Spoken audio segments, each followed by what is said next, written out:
The problem, of course, and it's just as well to confront this problem at the very beginning, is that the term post-colonialism, as you know, is a kind of umbrella.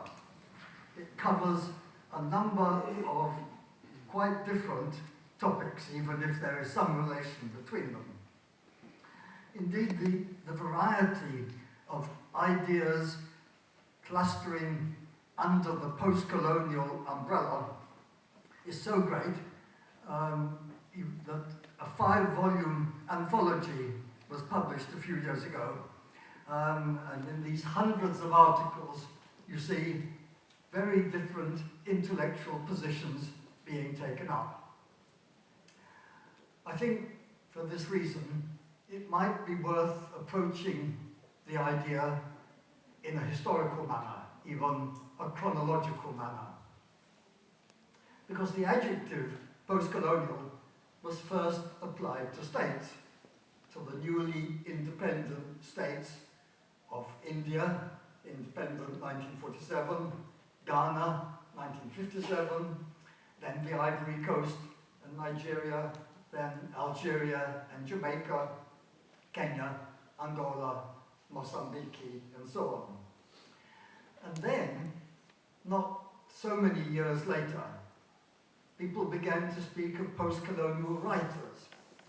That in a double sense of the term.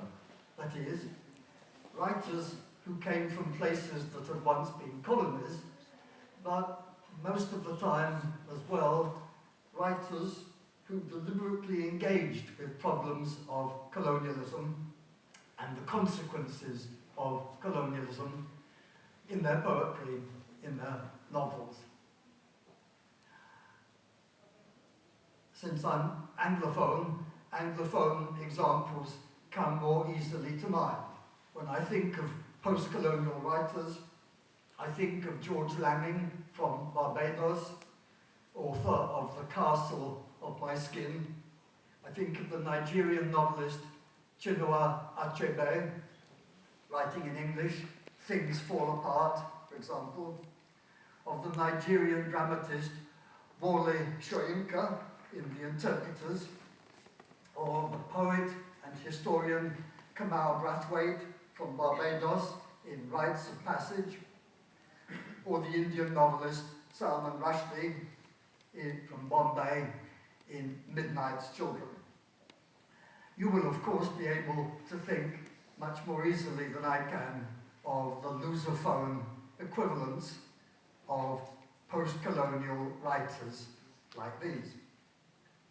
And then from post-colonial writing, it was only a short step to post-colonial studies, which developed, I think, only in the 1970s and began as literary studies, even if they were literary studies that were often informed by a sharp sense of political context.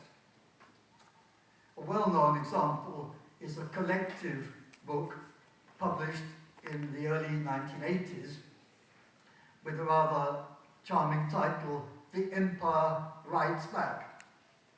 It was one of the first attempts to talk about post-colonial literatures in a comparative way, Francophone, Anglophone, and so on. It ranged from India and the Caribbean to Canada and Australia.